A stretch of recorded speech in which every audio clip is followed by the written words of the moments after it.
Hi, this is Heavenly ASMR, and I'm going to read to you a story from Grimm's Fairytales. We're going to start with Briar. In olden times, there lived a king and queen who lamented day by day that they had no children, and yet never one was born. One day, as the queen was bathing and thinking of her wishes, a frog skipped out of the water and said to her, "Your wish shall be fulfilled. Before a year passes, you shall have a daughter." As the frog had said, so it had happened, and a little girl was born who was so beautiful that the king almost lost his senses. But he ordered a great feast to be held, and invited to it not only his relatives, friends, and acquaintances, but also all the wise women who were kind and affectionate to children. There happened to be 13 in his dominions, but since he only had 12 golden plates out of which they could eat, one had to stop at home. The fete was soon celebrated with all the magnificence possible, and as soon as it was over, the wise women presented the infant with their wonderful gifts, one with virtue, another with beauty, a third with riches, and so on, so that the child had everything that is to be desired in the world. Just as 11 had given their presents, the 13th old lady stepped in suddenly. She was in a tremendous passion, because she had not been invited, and without greeting or looking at anyone, she exclaimed loudly, "The princess shall prick herself with a spindle on her 15th birthday and die." And without a word further, she turned her back and left the hall. All were terrified, but the 12th fairy, who had not yet given her wish, then stepped up. But because she could not take away the evil wish, but only soften it, she said, "She shall not die, but shall fall into a sleep of 100 years' duration." The king, who naturally wished to protect his child from this misfortune, issued a decree commanding that every spindle in the kingdom should be burnt.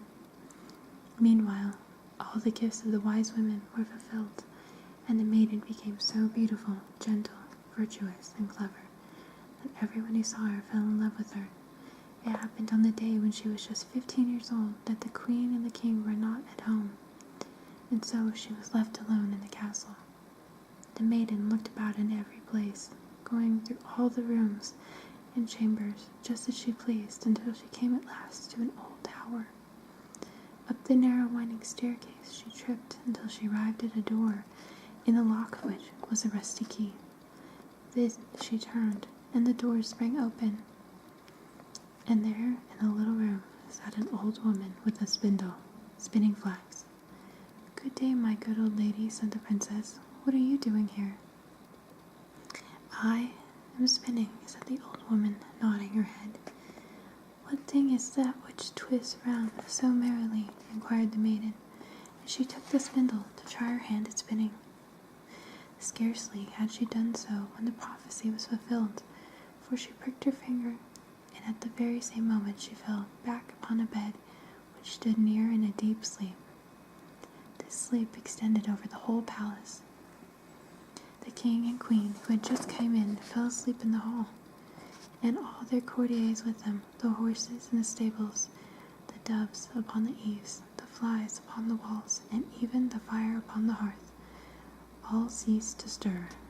The meat which was cooking ceased to frizzle, and the cook, at the instant of pulling the hair of the kitchen boy, lost his hold and began to snore too. The wind also fell entirely, and not a leaf rustled on the trees round the castle. Now around the palace a thick hedge of briars began growing, which every year grew higher and higher, till the castle was quite hid from view, so that one could not even see the flag upon the tower. Then there went a legend through the land of the beautiful maiden Briar, for so was the sleeping princess named. And from time to time princes came, endeavoring to penetrate through the hedge into the castle. But it was not possible, for the thorns held them as if by hands, and the youths were unable to release themselves, and so perished miserably. After the lapse of many years, there came another king's son into the country, and heard an old man tell of the legend of the hedge of briars, how that behind it stood a castle where slept a wondrously beauteous princess called Briar, who had slumbered nearly 100 years. and with her hid the queen and king and all their court. The old man further related what he had heard from his grandfather, that many princes had come and tried to penetrate the hedge, and had died a miserable death. But the youth was not to be daunted, and however much the old man tried to dissuade him, he would not listen, but cried out, "I fear not. I will see this hedge of briars." Just at that time came the last day of the 100 years when Briar Rose was to wake again. As the young prince approached the hedge, the thorns turned to fine large flowers, which of their own accord made a way for him to pass through, and again closed up behind him. In the courtyard he saw the horses and dogs lying fast asleep, and on the eaves were the doves with their heads beneath their wings. As soon as he went into the house, there were the flies asleep upon the wall. The cook still stood with his hand on the hair of the kitchen boy, and the maid at the board with the unplucked fowl in her hand. He went on, and in the hall he found the courtiers lying asleep, and above by the throne were the king and queen. He went on further, and all was so quiet that he could hear himself breathe, and at last he came to the tower and opened the door of the little room where slept Briar Rose. There she lay, looking so beautiful that he could not turn away his eyes, and he bent over and kissed her. Just as he did so, she opened her eyes, awoke, and greeted him with smiles. Then they went down together, and immediately the king and queen awoke, and the whole court, and all stared at each other wondrously. Now the horses in the stable got up and shook themselves. The dogs wagged their tails. The doves upon the eaves drew their heads from under their wings, looked around, and flew away. The flies upon the walls began to crawl. The fire began to burn brightly and cook the meat. The meat began again to frizzle. The cook gave his lad a box upon the ear, which made him call out, and the maid began to pluck the fowl furiously. The whole palace was once more in motion, as if nothing had occurred, for the 100 years' sleep had made no change in anyone. By and by the wedding of the prince with Briar Rose was celebrated with great splendor, and to the end of their lives they lived happily and contented.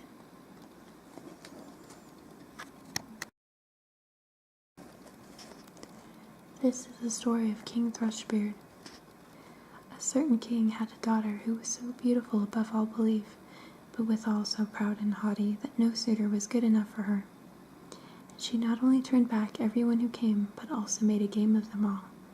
Once the king proclaimed a great festival, and invited thereto from far and near all the marriageable young men. When they arrived, they were all set in a row, according to their rank and standing, first the kings, then the princes, the dukes, the marquises, the earls, and last of all the barons.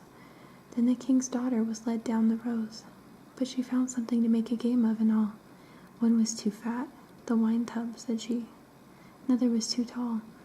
Long and lanky has no grace, she remarked. The third was too short and fat, too stout to have any wits, said she. The fourth was too pale, like death himself, was her remark, and the fifth, who had a great deal of color, she called a cockatoo. The sixth was not straight enough, and she called him a green log scorched in the oven.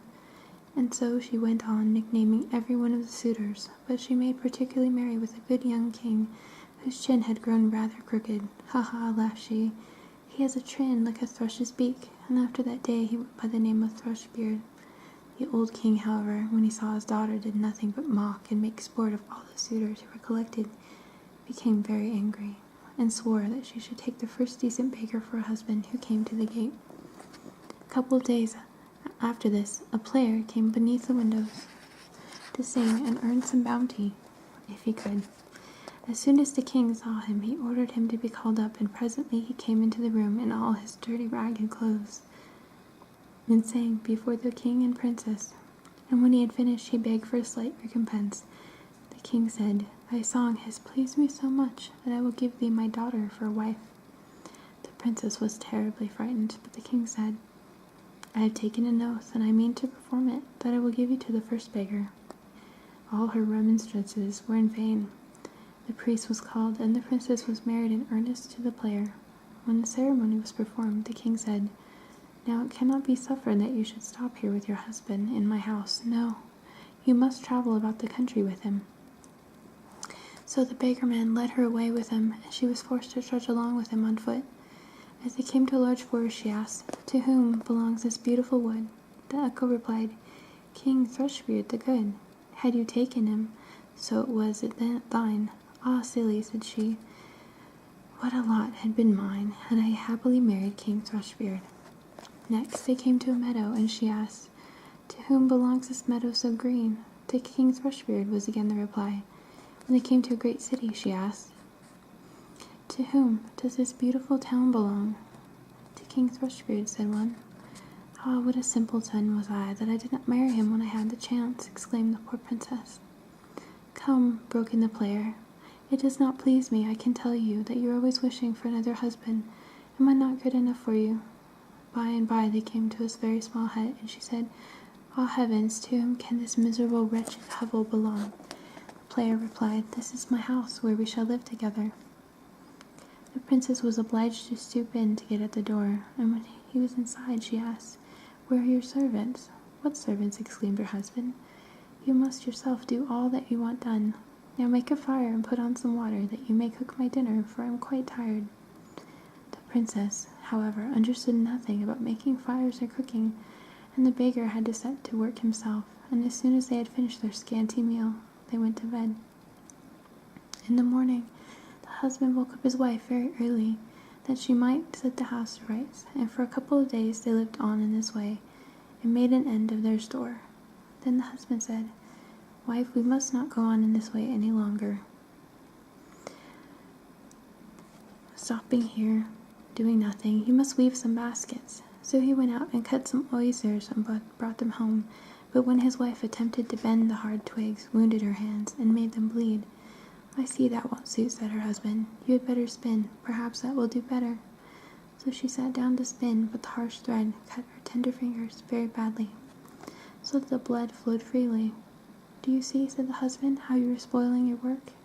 I made a bad bargain in taking you. Now I must try and make a business in pots and earthen vessels. You shall sit in the market and sell them." "Oh, if anyone out of my father's dominions should come and see me in the market selling earthenware," thought the princess to herself, "how they will laugh at me." However, all her excuses were in vain. She must either do that or die with hunger.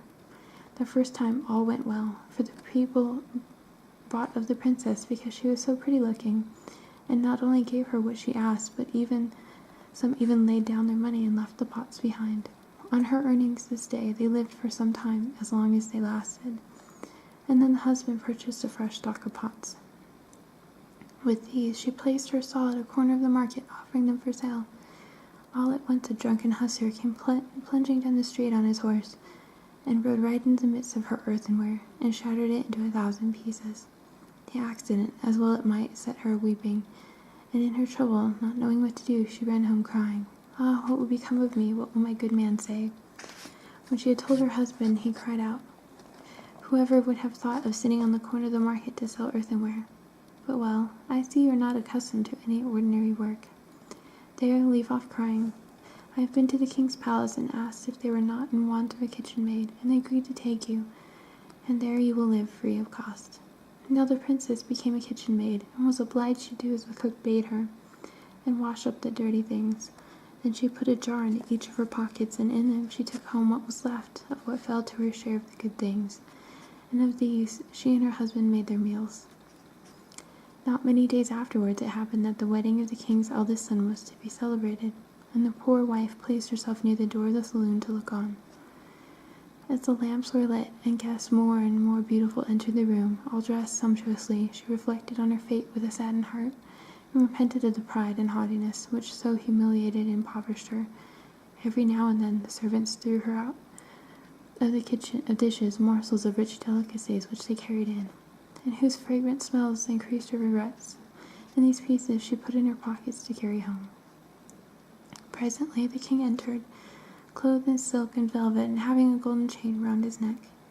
As soon as he saw the beautiful maiden sitting at the door, he seized her by the hand, and would dance with her, but she, terribly frightened, refused, for she saw it was King Thrushbeard who had wooed her, and whom she had laughed at.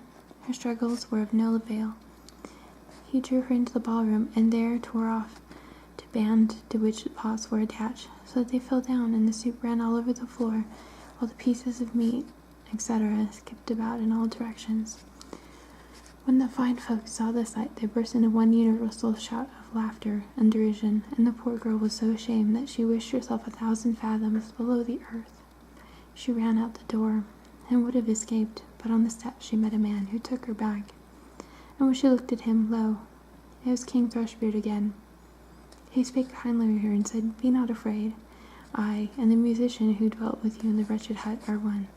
For love of you I have acted thus, and the hussar who rode in amongst the pots was also myself.